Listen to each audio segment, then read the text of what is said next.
going to bring up Sarah and Myra, and we're going to have a discussion about women at the GSB and about diversity. And just to frame the discussion as they walk up here, let me tell you quickly about you already heard their formal introductions, but I'll just say a couple things quickly about Myra. Myra was the first female faculty member at the GSB. She came to the school in the early 1970s. And I think one thing that's interesting about that is, a reunion is sort of an interesting time to reflect on how an institution has evolved. Actually, a reunion is a really good time to do it because you can see how an institution has evolved just by looking at the people who've come back from the different classes. And there's almost no one at the school who has seen more of how the business school has evolved over time than Myra. This morning, she taught what will be her last class. She teaches a class on work and family, and she taught what is her last class after 51 years of teaching.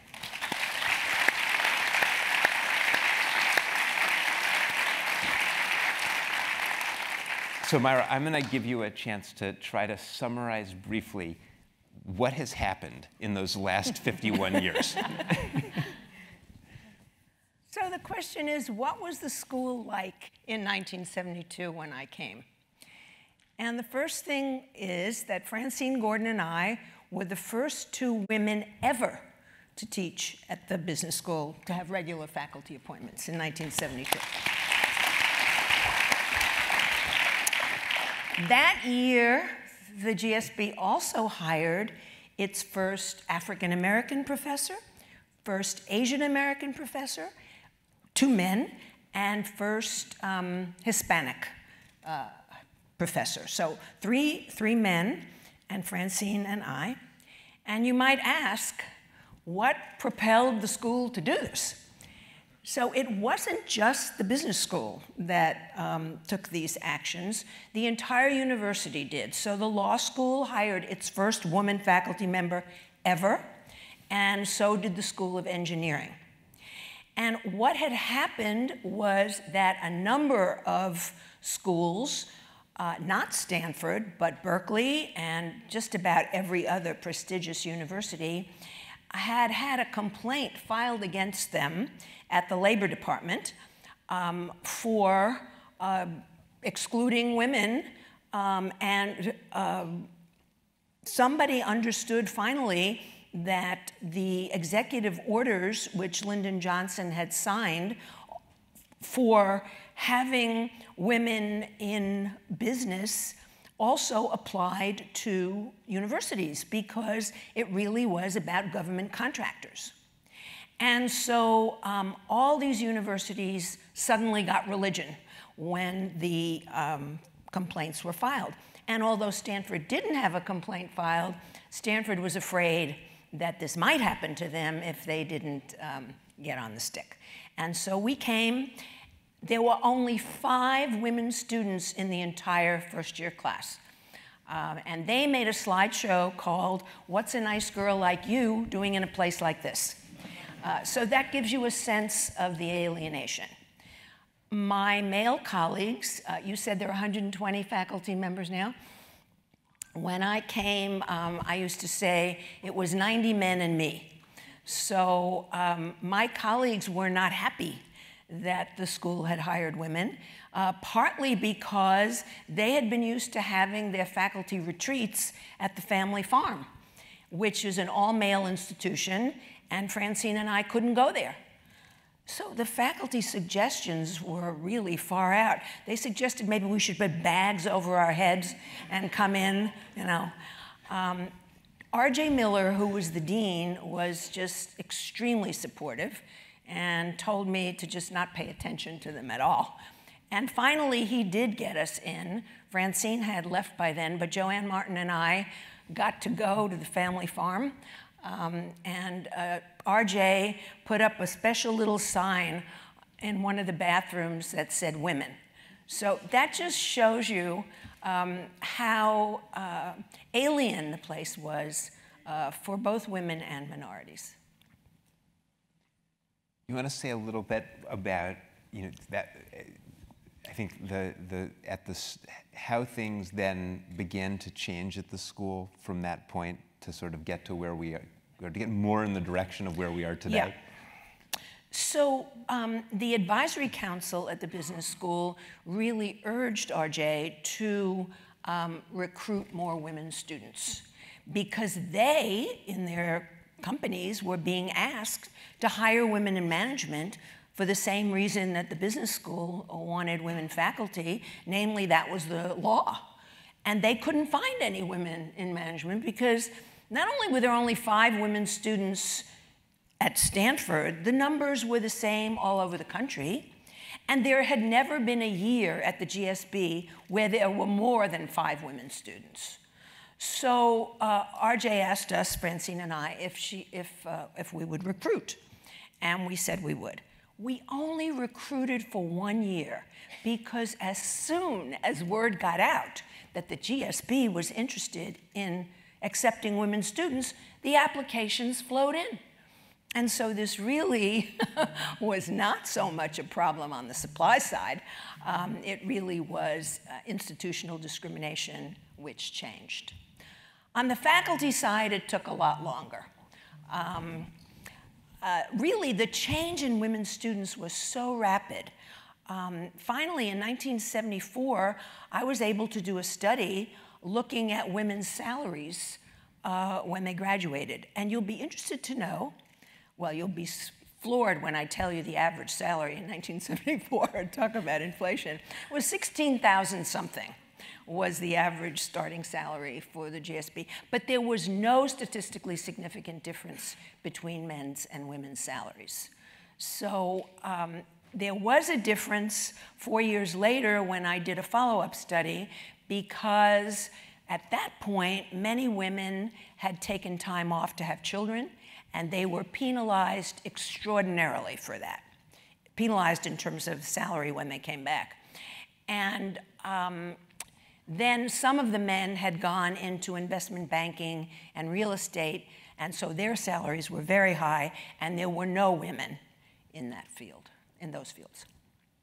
Now, those statistics are striking because, if you look today, when we have 41% women in the class, the same statistics are actually true about women leaving the school and then 10 years out, which is that women have no significant difference in salaries right immediately, but then 10 years out that we do see a difference. Let me ask about how the students have changed in 50 years in the classroom. What's different about the students who are in your class this morning than the ones who were there when you got to the school? So when I came to the business school, I had already been teaching at Berkeley, and I taught a course at Berkeley called Women in Work. And I enjoyed teaching that class, and I offered it again. Not a single woman MBA student signed up for that course. And what they said is, we don't want to be known as people who are interested in women. We just want to be a regular GSB student. So all of my students were undergraduate women. And I had not a single man in the class. And for years, when I taught this class, eventually MBA women took the class in droves, but very few men took the class. And then, I don't know, about 8 years ago, one of the men in the class said, you should change the title of this class. Call it Work and Family instead of Women in Work. And I personally, he said to me, will recruit men for next year if you change the title. So I changed the title, and he recruited, and ever since then, the percentage of men in the class just keeps increasing. And so now we're up to, 30-35% men in the class. And these are guys who really care about being good dads. They don't want the same they don't want to be the kind of dad that they had.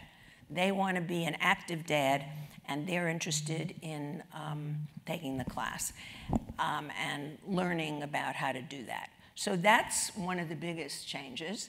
And then I've been doing a straw poll for a number of years in the class, not terribly scientific, but fun. And I ask both women and men, would you be comfortable if it turned out that your spouse or partner earned a lot more than you did? So I asked this of women, and well, I asked that of men. And in the past, not a single man said he'd be comfortable if his spouse earned more than he. This year, quite a few men in the class said that would be fine with them. It wouldn't bother them. And then I asked women if they would be comfortable out-earning their spouse. And in the past, no women have wanted to do that. They've wanted to, had good careers, but they didn't want to out-earn their spouse. And this year, that was different. So both men and women, I think, we're talking about different kinds of marriages and different kinds of career paths in the class. Interesting. So that's a pretty striking change. It's been a big change. Sarah, let me turn to you and ask. So, Sarah came to the school about 10 years ago, and she's in our organizational behavior group, and she's now a senior associate dean. And as of last summer, she oversees, in addition to a portfolio of many programs at the school, she oversees all of our diversity and inclusion programs at the school. So maybe you could tell us a little bit about even just how things have changed over the last 10 years at the school since you've gotten here, Sarah. Sure, happy to. Let me answer that question in three ways, or give you three examples. One of the first things that's been very striking to me as a faculty member has been that all of my colleagues, but especially my male colleagues, have become interested in issues related to diversity and inclusion. And this comes up in the classroom, and it also comes up in their research.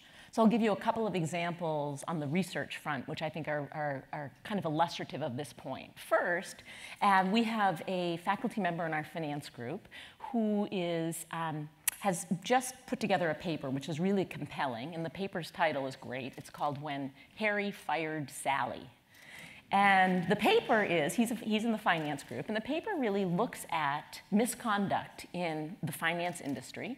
And the first finding is that women in finance are much less likely to sell fraudulent products and to essentially engage in misconduct. Maybe that's intuitive, maybe not, but a very interesting finding.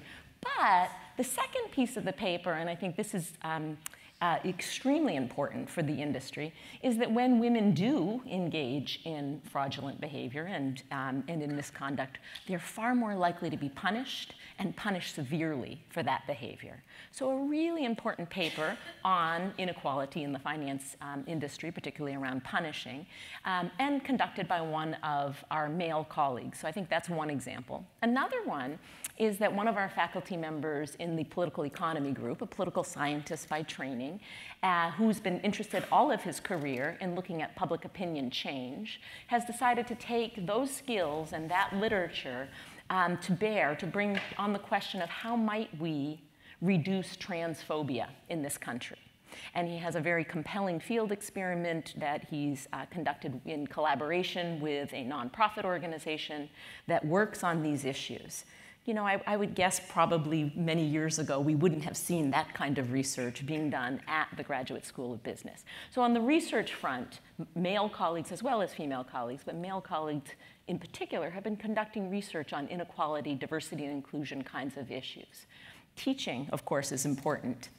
A couple of observations there. The first is that colleagues in general, and including male colleagues, are very interested in thinking about how we might diversify the protagonists of our cases that we teach in the class, think about how we may have protagonists of color, how we can have female protagonists, how we can think about diversifying the speakers who come to our classes, and so on. This is talked about all the time now in the hallways. And that was actually true when I came in 2008, but I see more of it now. The second piece of this, I think, that is related to that is, I'll call it case diversity 2.0. And what I mean by that is that it's more than just thinking about what the socio-demographic characteristics are of our protagonists and who our speakers are, but also really diving more deeply into the language used in the case, thinking about how stereotypical kinds of language might in some ways be reinforcing various kinds of implicit biases that we hold. How can we think about how to improve the kind of hidden curriculum in the classroom? This is something that faculty are interested in. This is something certainly that our students are very, very interested in.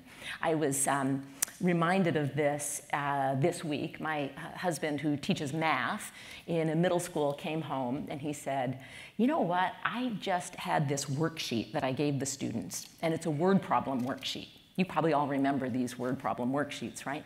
And these were work word problems. I don't know if you're all having flashbacks to 7th grade math, but they're things like, Joey can dig 5 holes in an hour, and Sally can dig 2 holes in an hour. How many holes can they dig together in half an hour? The stunning thing on this worksheet was that every word problem about work, the female name, traditionally female name, was doing less work and was slower and not as good as the male. So this is the kind, he, by the way, said to the students, anybody notice anything interesting about these word problems?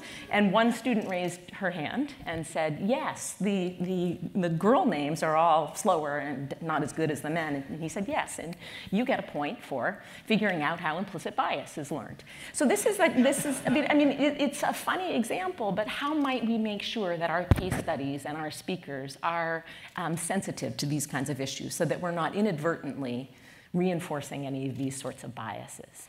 So I think that's another thing. The third thing I'm going to mention, and I think that this really dovetails very nicely with something that Myra said, is that there is much more student demand for students around issues of diversity and inclusion and women's leadership than there had been in the past, certainly when I arrived 10 years ago. So just for example, right now, Myra has just taught her final class and had 50 students, as we heard. But we also currently right now have 2 other classes being offered, one on diversity and inclusion and another on women's leadership, and Dean Levin made reference to this. These classes were oversubscribed. They are actually offered not so that they conflict exactly, but would be very hard to take the 2 at the same time. And between those 2 classes, there are over 100 students in them. And so we think they're probably unique students. And again, as I said, they were oversubscribed with waiting lists and have male representation in both classes at around 1/4 or more. So I think student demand is really changing in terms of just having more in the curriculum around these issues. So that's, I think, all positive changes. Let me ask one more question, and then I'll go to the audience to see what people have to ask. So this year has been, a hugely tumultuous year when it comes to workplace diversity issues because of MeToo and because of all of the things that have come to light in many organizations all over the country. And I'm curious about how you think that's going to affect workplaces going forward, and whether you think the changes that are going to seem like they are coming about now are going to be lasting or permanent, or what the implications will be a few years out from what's been going on this year. You want to try that one, Myra? Well, the MeToo movement is very important because it shows you that many women are finally developing their voice.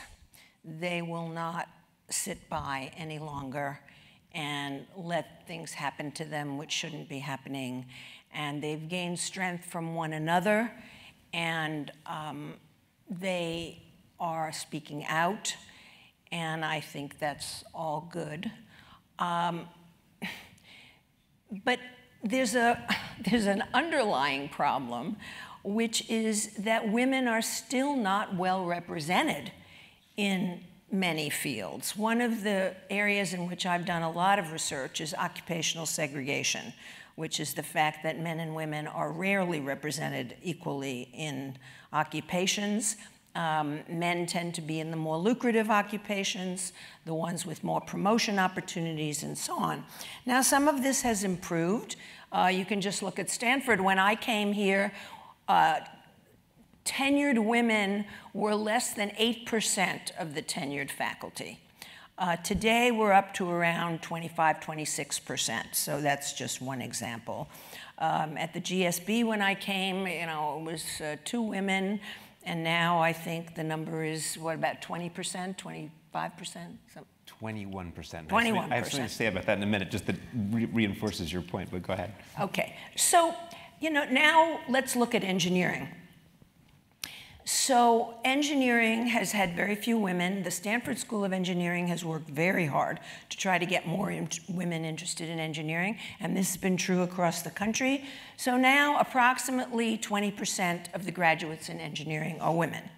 But they don't stay in the field. They're leaving. And nobody's quite clear as to why they're leaving, but the workplace is not interesting to them, sympathetic to them, whatever it is. We have to think about new ways to retain women. And in business, women leave also, not so much because the workplace is not interesting to them, but because the workplace doesn't accommodate family. And so they leave, not necessarily because they want to, but because they can't see any way, especially if they're married to someone who also has a career, demanding career, to maintain their demanding career and still raise their children. We need so much more beside, the MeToo movement. We need to think out of the box. I mean, if you think for 2 minutes about the fact that our society and every other industrial society demands that men and women raise young children at exactly the same time in their lifespan, where they are asked to make major career moves. So the years between 25 and 35 are critical to your career, and they're the years in which you're likely to be raising young children. Who set this up? The old system was that women raised the children and men looked at their careers and tried to move forward, and so it kind of worked. But now everybody is trying to have a career, everybody's trying to be a good parent, and people have enormous stress. So how are we going to solve this? Well, one is to have more flexible workplaces, but I think we need an even bigger solution. I mean, I'm an economist and I rack my brain to think, how can we transfer income from the future into the years when people need the income to raise their kids, but they don't have the time to earn the income? This should not be an unsurmountable problem. It looks like the new life expectancy is around 100. Okay, if you're going to have a life expectancy of 100, you're not going to retire at 65, at least most of us are not, because you can't afford it. So you're going to raise your children for, let's say, 20 years. Then you're going to come back and you're going to have a career. We need to make it possible for you to do that, and we need to make it possible for you to finance dialing down your career a bit during the heavy years of raising children. But we haven't been creative in thinking about this problem. Can I remark on one thing? I think that's terrific. One thing that I wanted to remark on that is that one of the things that, yes, I completely agree with everything Myra said, and especially the point that this is terrific that women's voices and others' voices are coming up in this, and I think that's terrific. I think we can't forget as a school, as a state, as a country, that there are many people who are still too vulnerable to voice some of the concerns. And when I think about a couple of cases that have recently been in the media in particular, thinking about women in manufacturing sector, there's a What About Us movement as well, which is about women in the auto industry who for years have endured pretty horrific treatment, the What About Us movement. When I think about, there was a really terrific op-ed in the Washington Post a couple of weeks ago about the service industry and how our own local-ish restaurant, East Bay, macaroni and cheese restaurant, Homeroom, has been dealing with really pretty horrific sexual harassment of their servers by customers. We often don't think about that as well, and how the founder and owner of that organization has been dealing with this in a very effective way.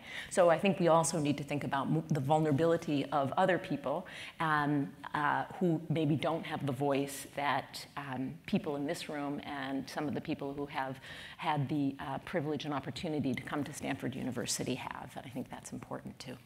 That's a great point, Sarah. Let me go to the audience and see what questions people have.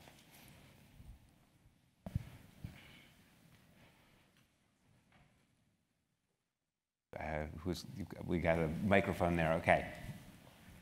Great, thank you. Sorry, my voice is a little sore here. Sarah and Myra, you both talked about the trend of women being able to speak up and other voices as well. But what about also organizational leaders and boards of directors who are holding the perpetrators more accountable? Where does that fit into this equation? That didn't used to happen to the extent it happens now. Yes, I think that's absolutely right. They're holding them accountable, and why they've suddenly started holding them accountable now is an interesting question that I don't know the answer to. I remember years ago, there was a woman who left a PhD program in one of the technical fields. I don't want to give away anything here, and came to a faculty member, woman faculty member, to tell her that she was leaving not because she couldn't do the work, but because of sexual harassment in that department, and that she was one of a long string of women who had left that department as a PhD student, because to get your dissertation approved, you'd have to sleep with the senior person. So I was telling this story to a colleague of mine who said, oh, he said, I know who that is. He said, I know who that is, and he's been doing it for years. I said, and you never said anything to anybody? And the answer was no, he hadn't.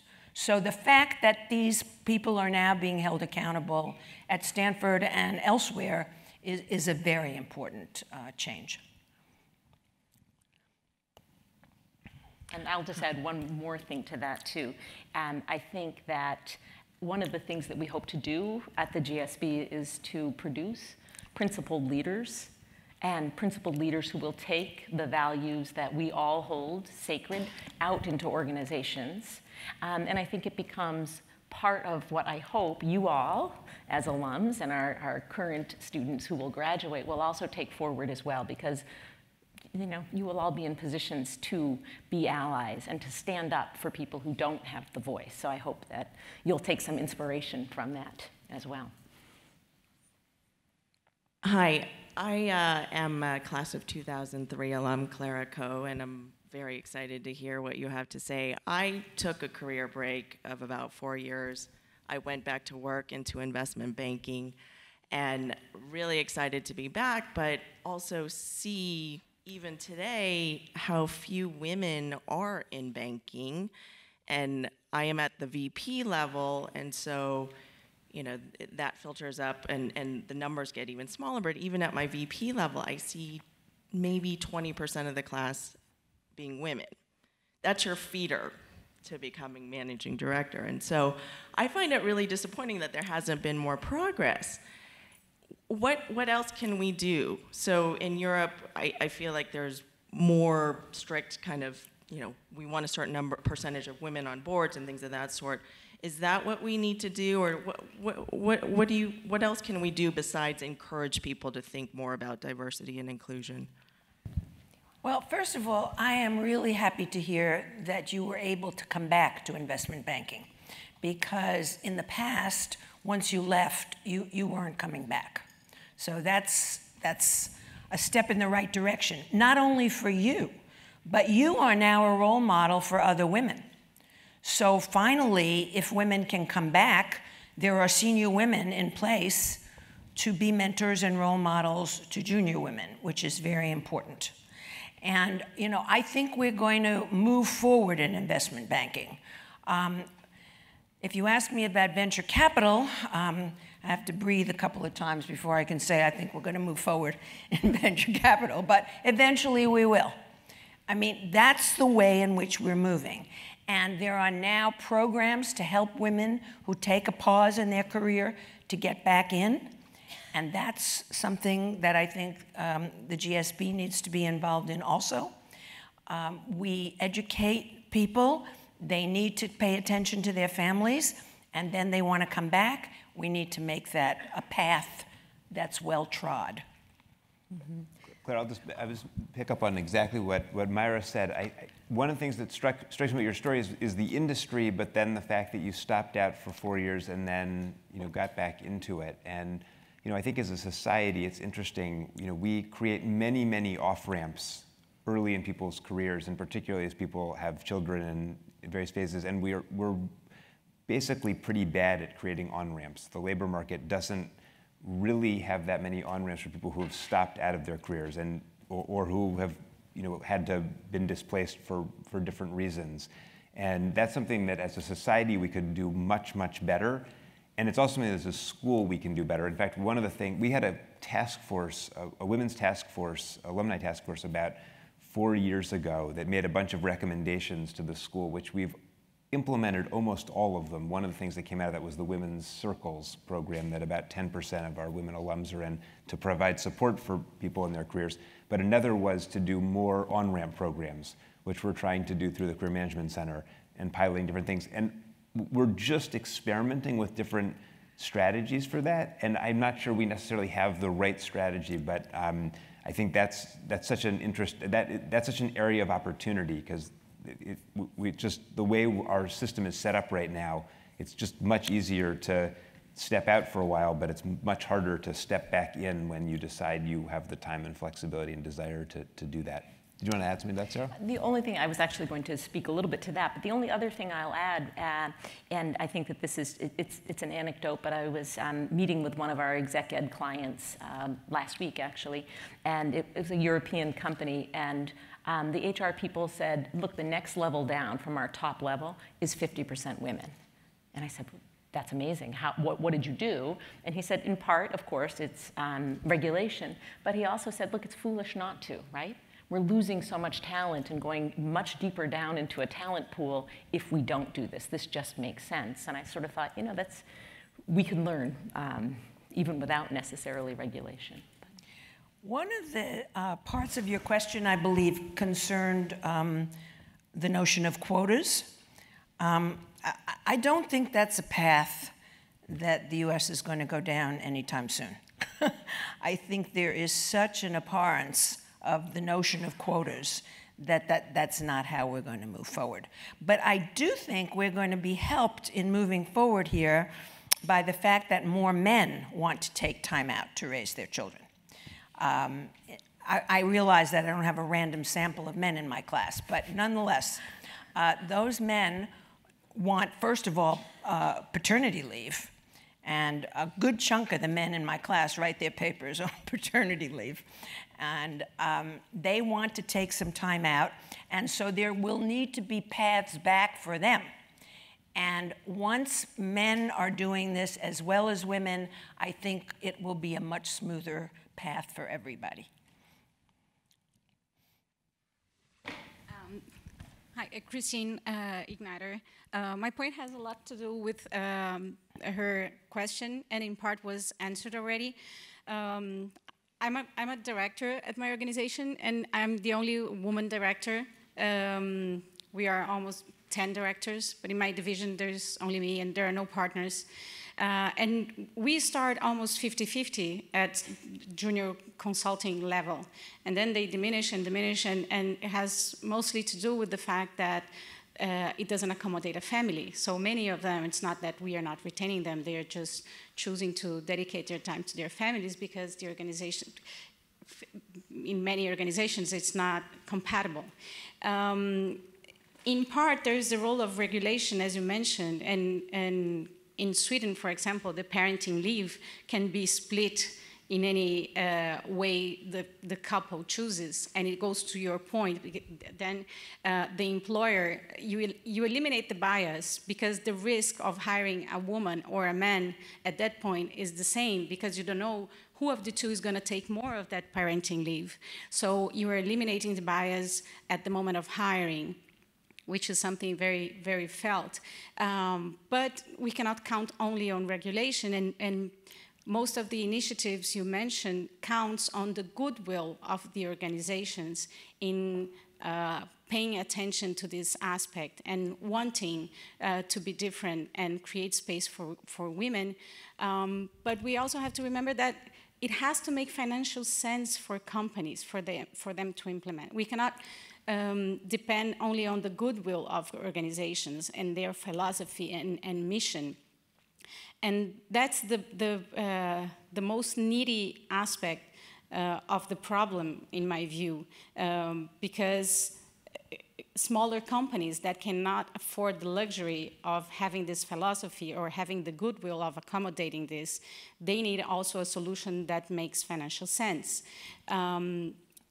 Regarding this, have you seen any creative discussions about what kind of incentive or mechanisms could be put in place in organizations so they can pursue this objective, but at the same time make financial sense if they cannot afford just to be fair and promote equality in their organizations? Well, in my view, it is foolish to think that we are going to rely on companies alone for childcare and for parental leave. We are the only country, basically, in the world that doesn't have governmental parental leave, maternity leave. And many of these countries also have leave for fathers. Many companies are not going to put in parental leave or run childcare centers. It's not the role of companies to do this. I think myself, we went down the wrong path with regard to healthcare, thinking that companies should be the one to provide health care rather than the government to provide health care. We shouldn't go down that path. We can't. Companies are not doing it. I think less than 15% of adults in the workplace have paid parental leave. So, you know, that's not the way that it's going to happen. It's going to happen through government. And if the presidential election had gone differently, we might be moving in that direction. But we need a childcare system. You know, in 1971, Congress sent President Nixon a bill to have a national childcare center, a system of childcare. And he vetoed the bill, saying that it would weaken the family. And Congress has not sent a bill to the president for a childcare system since 1971. We need a childcare system, and we need paid parental leave. So, you know, how can we expect people? I mean, people like all of you and all of us can afford private childcare, and maybe our companies will help out.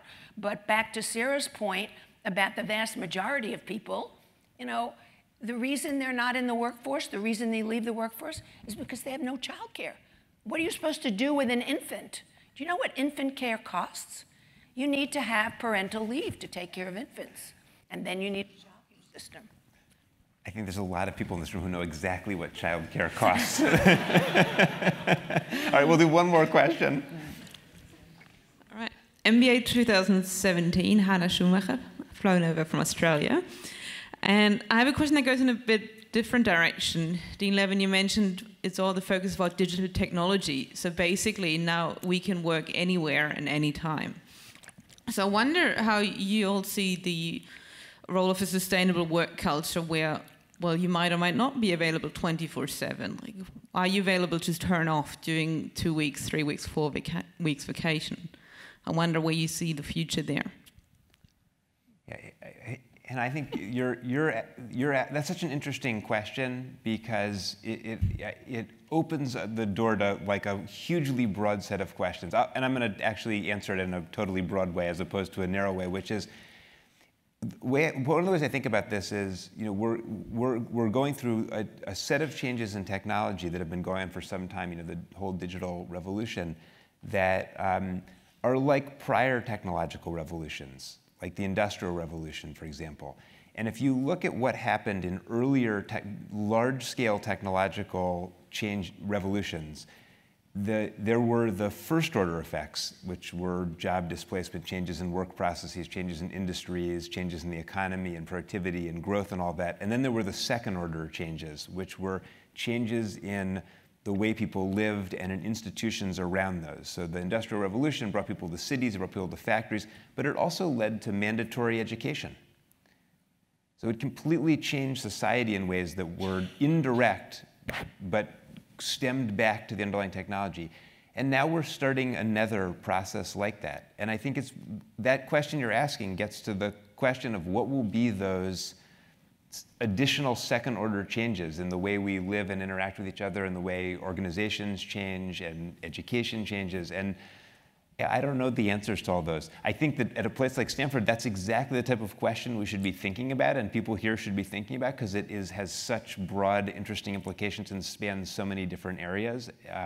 So I think it's a great question, and hopefully someone here, one of our students or faculty, will have some really good thoughts about that, about the way our lives are going to change with that constant communication. You want to chime in on that one? No, but you know, every guest speaker who comes to my class to explain how they balance work and family says that they leave work, they come home and have dinner with their kids, they bathe their kids and tell them a story and so on, and then they go back to work.